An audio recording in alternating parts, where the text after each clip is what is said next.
हरिओम। अब अपने नेत्रों को बंद कीजिए, आंखें बंद करके 3 लंबे गहरे सांस लें।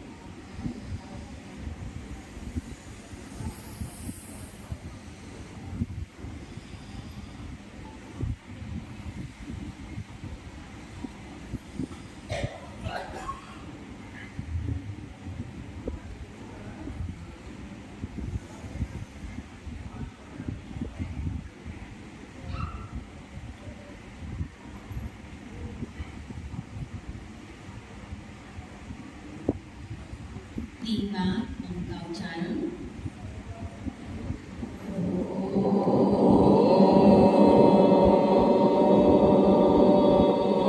और तिलक लगाते हैं, वहाँ पर मन को कॉन्सेंट्रेट कीजिए।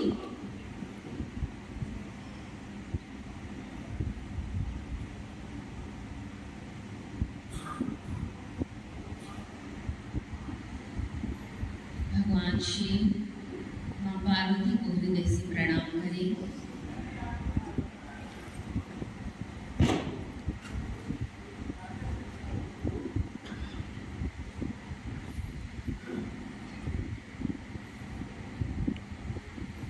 पूरे ब्रह्मांड से पवित्र किरणें शांति, प्रेम और वात्सल्य की आपकी ओर आती जा रही है, आपके ऊपर बरस रही है। प्रकाश आपकी ओर आ रहा है, शांति, आनंद आ रहा है। अपने हृदय से प्रणाम करते हुए भगवान शिव को याद करें।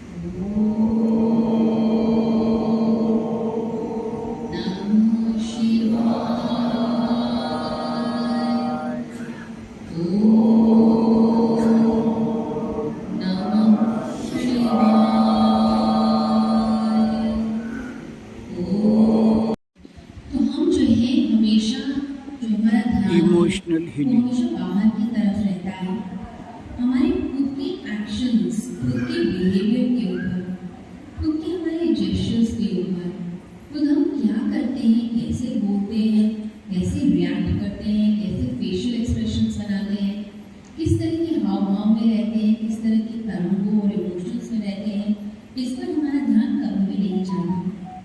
जरूरी है कि हम अपने ऊपर ध्यान केंद्रित करें, अपनी खुद की भी स्टडी करते रहिए कि हम किस तरीके का बिहेव करते हैं। इसे गीता में स्वाध्याय कहा गया है, स्वाध्याय यज्ञ, यानी अपनी ही स्टडी करना, अपना जो है एनालिसिस करना, विश्लेषण करना कि आप किस तरह के व्यक्तित्व के स्वामी हैं, किस तरह का व्यक्तित्व है, क्या आप बोलते हैं, कैसा व्यवहार करते हैं, बार बार उसको एनालाइज करना और फिर उसके अंदर करेक्शन करना। अगर हम करेक्ट कर पाए, संशोधन कर पाए, उसको ठीक कर पाए, तो हमारे व्यक्तित्व का विकास होता है। यदि हम वैसे ही पुराने ढर्रे में चलते चले जाते हैं, वही आदतों के जाल, वही सारी पुरानी बातें, वही सारी पुरानी विचार, पुरानी सोच, उसमें ही हम अटके हुए हैं और बंद डब्बा है हमारा दिमाग, जो खुला हुआ नहीं है, जो न्यू आइडियाज के ओपन नहीं है, नए नए विचारों के लिए, नए संकल्पों के लिए जो नई चीज़ें सिखाई जाती हैं, उसके लिए खुले ही नहीं हुए। हम बंद कर बैठ गए कि नहीं, मैंने तो जो सीखना था सीख लिया, मैंने जो जानना था जान लिया, मुझे कुछ नहीं जानना, मुझे कुछ नहीं अपने में सुधार करना। तो जो कभी सुधार नहीं करना चाहता, उसकी ज़िंदगी में कोई ना तो इम्प्रूवमेंट होती है, ना ही प्रगति आती है, ना कोई नवीनता आती है। तो ऐसा व्यक्ति हमेशा बोझा बोझा दिखेगा, दुखी दुखी दिखेगा, खुद भी दुखी रहता है और आसपास के लोगों को भी दुखी रखता है। तो हमें अपने आप को देखना चाहिए कि किस तरह की आदतों के जाल में हम फंसे हुए हैं, किस तरह की चीज़ें हमने अपना रखी है, कौन सी ऐसी चीज़ है जो बचपन से चली आ रही है जिसके कारण हर व्यक्ति हमसे परेशान रहता है, लोग हमसे परेशान रहते हैं। तो हमें उस आदत को पकड़ना पड़ेगा, उस हैबिट को पकड़ना चाहिए और फिर उसके अंदर करेक्शन करनी चाहिए, उसके अंदर चेंज लेकर आना चाहिए।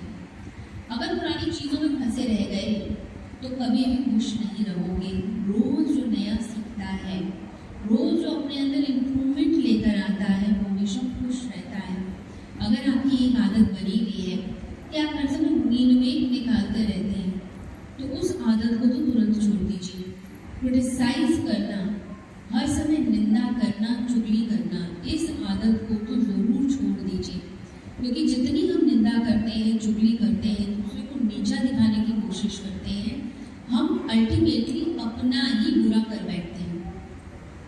तो अगर कोई व्यक्ति अपना भला करना चाहता है तो सबसे पहले तो उसे निंदा, चुगली, क्रिटिसिज्म, आलोचना करना और बार बार एक ही चीज़ को बोलते चले जाना, गलत बोलते चले जाना, उसको बंद कर देना चाहिए। कहते हैं कि हमारी वाणी में सरस्वती का वास होता है। कहते हैं ना ये बात कि वाणी में सरस्वती का वास है। अच्छा बोलो, अच्छा सोचो, अच्छा सुनो, ये कहा जाता है। तो कभी आपने गलती से किसी के लिए कुछ बुरा कहा या अपने लिए भी बुरा कह दिया, तो कई बार ऐसा होता है वो चीज़ सत्य हो जाती है। तो इसलिए शब्द को ब्रह्म कहा गया है। तो हर वर्ड में पावर है, भगवान की शक्ति होती है, इसलिए इस पावर को यूज़ करना चाहिए। लोग क्या करते हैं, ऋषि मुनियों के पास जाते हैं, संतों के पास जाते हैं, फिर आशीर्वाद देते हैं, कहते हैं कि हमें आशीर्वाद दो, हमारा कल्याण भला हो। क्यों कहते हैं? क्योंकि उनकी वाणी से जो शब्द निकलेंगे वो शब्दों के कारण हमारा भला होगा, हमारे परिवार का भला होगा, हमारे घर का कल्याण होगा।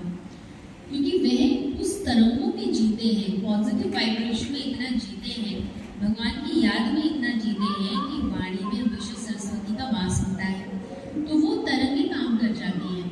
और जब वो कहते हैं, जब गुरु कहते हैं कि मेरे बच्चों तुम्हारा कल्याण होगा, तो समझ लो फिर तुम्हारा कल्याण होना निश्चित है, वो आशीर्वाद आपको मिल जाता है। तो आप ये समझ के चलिए कि आपकी जो वाणी है, जिस तरह के इमोशंस में आप रहते हैं, वो सारी चीज़ों का प्रभाव होता है। इसलिए कोशिश ये करनी चाहिए कि अपनी एक ज़बान से, अपने मुख से कभी भी नेगेटिव मत बोलिए, निंदा चुगली ना करें। इस चीज़ का व्रत ले लीजिए आज के दिन कि मैं कभी भी आलोचना नहीं करूँगा, कभी मैं बुरा नहीं करूँगा और ना ही कभी बुरा सोचूंगा। कोई मेरे बारे में कितना भी बुरा सोचे, उसके कर्म उस व्यक्ति के साथ रहेंगे, मेरे कर्म मेरे साथ रहेंगे। तो इसलिए आपने हमेशा पॉजिटिव सोचना है। इस चीज़ का एक तो व्रत लिया जाए। दूसरी बात, हमेशा जो है दुआ देने की, प्रार्थना करने की, दूसरे के लिए शुभकामना करना, इसकी प्रैक्टिस कीजिए। कुछ भी हो जाए, यही मन में भाव रहे, भगवान कल्याण हो उस व्यक्ति का, उसे सद्बुद्धि मिले, उसकी बुद्धि अच्छी हो जाए, बुद्धि निर्मल हो जाए, मुझे भी अच्छी बुद्धि मिले, दूसरे को भी अच्छी बुद्धि बने। तो हमेशा पवित्र वातावरण में रहते हुए दूसरे के लिए प्रेयर कीजिए, अच्छी भावना में रहिए और अपने अंदर की जितनी बुराइयां हैं एक एक करके उसको जला के भस्म कर दीजिए। देखिए, या तो हमारे भीतर आसुरी शक्तियाँ विजय प्राप्त करती हैं या फिर दैविक शक्तियाँ। जब हम उड़ते हैं, ईर्ष्या में रहते हैं, बुरी बातों में रहते हैं, क्रोध में रहते हैं, तामसिकता आती है, तब समझिए कि आसुरी शक्तियाँ जो है हमारे ऊपर राज कर रही है, उनका राज चल रहा है, उनका कंट्रोल चल रहा है। लेकिन जब हम अच्छे मन के भावों में रहते हैं, प्रेम में रहते हैं, सच्चाई में रहते हैं, इनोसेंस में रहते हैं, तो दैविक शक्तियाँ जो है उस समय राज कर रही होती है, उनकी पावर होती है। और किसी व्यक्ति की शक्ल देखकर आप ये बता सकते हैं कि उसकी अगर व्यक्ति पॉजिटिव बहुत रहता है, हमेशा प्रेम के भाव में रहता है, पवित्रता के, करुणा के, हर समय मुस्कुराता हुआ खुश रहता है, आप उसकी शक्ल देख के बता देंगे व्यक्ति की कि ये व्यक्ति जो है इसके अंदर दैविक संपदा ज्यादा है या आसुरी संपदा ज्यादा है। यदि आप बहुत दुखी रहते हैं, बुझे बुझे रहते हैं, छोटी छोटी बात पर आप झगड़े करने लग जाते हैं, एक दूसरे से लड़ने लग जाते हैं, इसका मतलब है कि नेगेटिव फोर्सेस बहुत ज्यादा है। आपकी शक्ल बता देती है, आपका बोलने का तरीका बता देता है, आपके कर्म बता देते हैं कि अंदर आपके चलता क्या है। अगर हम हर समय बुझे हुए हैं और मुस्कुराना हमें आता ही नहीं है, हर समय नेगेटिव हो जाते हैं, निराश रहते हैं, डिप्रेस रहते हैं, तो ये समझ लीजिए कि हम अपने भीतर एक नर्क का निर्माण कर रहे हैं और नर्क में हम जी रहे हैं। स्वर्ग और नर्क कहीं और नहीं है, ये सब कुछ हमारे भीतर ही होता है। तो कोशिश ये किया कीजिए कि स्वर्ग में हम जिए, हर समय अच्छाई में जिए, पवित्रता में जिए, इनोसेंस में जिए। जो लोग बहुत ज़्यादा चालाक, बहुत कैलकुलेटिव और सोचते हैं कि बस मेरा फायदा हो, दूसरे का नुकसान होता है हो जाए, जब ऐसी भावना में जो लोग जीते हैं, वो जो श्रूडनेस है, वो जो चालाकी है, वो सब जो है उनके अंदर की पवित्रता को नष्ट करने लग जाती है, भगवान से भी दूर होने लग जाते हैं और चेहरा भी ऐसे व्यक्तियों का बड़ा कठोर सा दिखाई देता है। आप अगर छोटे बच्चों को देखते हैं तो इतनी मासूमियत, इतना प्यारापन दिखाई देता है, इतनी इनोसेंस दिखाई देती है। वो इनोसेंस ही बता देती है कि कितना अंदर प्रेम है, कितना भगवान की शक्ति है उनके अंदर, कितना जुड़े हुए हैं वो परमात्मा से। तो वापस अपने आप को जोड़ना है, वापस अपने आप को जोड़ना है ईश्वरीय शक्तियों के साथ और दूर करना है अपने अंदर के तामस को। तो रोज रोज प्रार्थना करनी चाहिए, असतो मां सद्गमय, तमसो मां ज्योतिर्गमय, मृत्योर्मा अमृतम गमय। असत्य से हम सत्य की ओर चलें, अंधकार से प्रकाश की ओर चलें और मृत्यु से अमृत की ओर चलें। तो अमृत का पथ है हमारा पथ। हमारा पथ जो है वो नरक का नहीं है, अंधकार का नहीं है, तमस का नहीं है। तो भीतर वैसे ही भाव लेकर आइए। आपकी आंखें देखकर कोई व्यक्ति बता दे कि कितना व्यक्ति पवित्र है, आपके चेहरे की मासूमियत देखकर बता दे कि कितनी अच्छाई इसके अंदर है, और आपके अंदर की जो स्माइल है, जो फेस पर स्माइल आती है, वो स्माइल बता देती है कि कितने आप अंदर से खुश और आनंदित हैं, कितने तृप्त हैं। वो तृप्ति आपके चेहरे पर दिखनी चाहिए। अगर कोई व्यक्ति तृप्ति ही नहीं है, सेटिस्फाइड ही नहीं है अपनी लाइफ से, तो फिर समझिए उसकी जिंदगी बेकार है। तो तृप्त रहना, सेटिस्फाइड रहना, खुश रहना, इसकी हमें आदत बनानी है। तो हर समय मुस्कुराने का स्वभाव, हर समय हंसने का स्वभाव बनाइए, हर समय प्रेम में जीने का स्वभाव बनाइए। तो भीतर के इमोशंस कैसे हों, अच्छे हों, भक्ति भाव वाले हों, पवित्रता के हों। हर समय प्रार्थना चले, मंत्र चले, जाप चले। हम अगर अपना कल्याण चाहते हैं तो अपनी हर सांस को हमें ईश्वर के चरणों में अर्पित कर देना चाहिए। यही भाव मन में बनाना चाहिए कि जो भी मेरी जिंदगी है उसका हर क्षण मेरे परमात्मा का है। मैं उसकी याद में जीता हूँ, जो कर्म भी करता हूँ वो मैं उसकी याद में करता हूँ, जिससे हर कदम, हर स्टेप मेरा वो ईश्वर की ओर बढ़ता चला जाए। बिल्कुल ऐसे ही जैसे सामने मंदिर है और दिया जल रहा है और रास्ते में आप लगातार चलते जा रहे हैं और आसपास की जो झाड़ियाँ हैं उनकी तरफ आप मुड़ते नहीं, सीधे जाते जा रहे हैं, सीधे चलते जाएंगे तो मंदिर तक पहुंच जाते हैं। लेकिन जैसे ही आप झाड़ियों की तरफ मुड़ते हैं, कोई ईर्ष्या की झाड़ी, कोई नफरत की झाड़ी, कोई क्रोध की झाड़ी, कोई वासना की झाड़ी, वो सब आपको उलझा ले जाएगी और फिर मन जो है एकदम लहूलुहान हो जाता है। मन जो है फिर एकदम से परेशान हो जाता है। फिर हम सोचते हैं हम तो थक गए, पता नहीं कितना दूर है ये मंदिर, कितनी दूर है भगवान। भगवान आपसे दूर नहीं है, लेकिन आपकी जो आदतें हैं वो ज़रूर आपको भगवान से दूर कर देती हैं।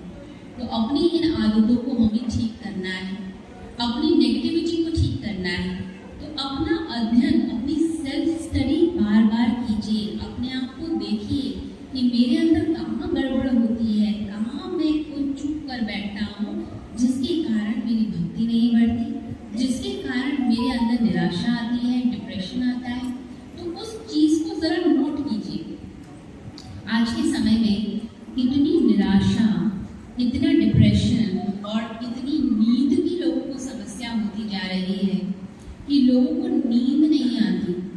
अब नींद के ऊपर ही इतने जो है यूट्यूब में चैनल्स आ गए हैं कि लोग चैन से कैसे सो जाएं, चैन से कैसे सोया जाए।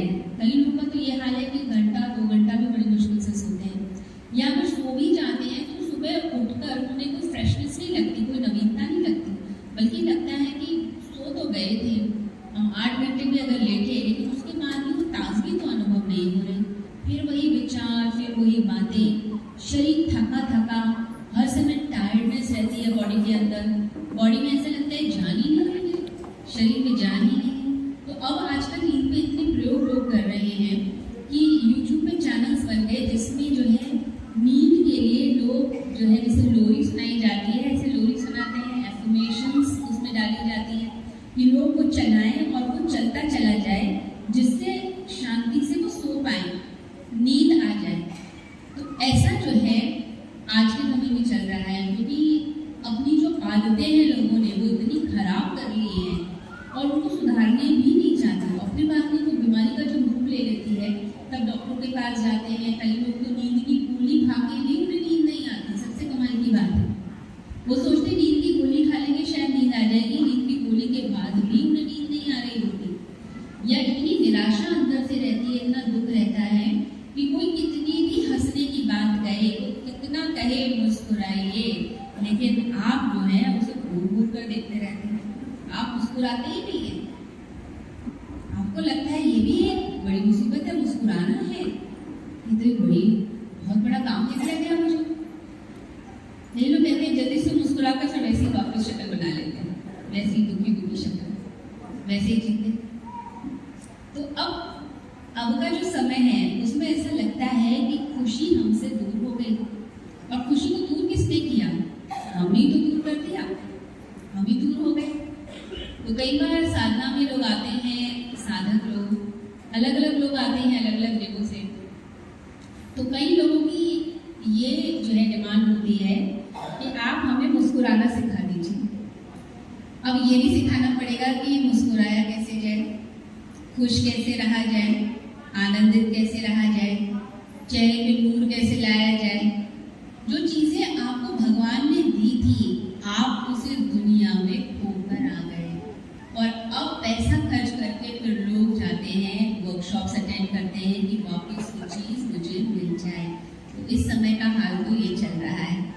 तो मैं यही कहना चाहती हूँ कि अपनी आदत बनाइए खुश रहने की, अपने ऊपर प्रयोग कीजिए और सुधार कीजिए। आइए सभी लोग खड़े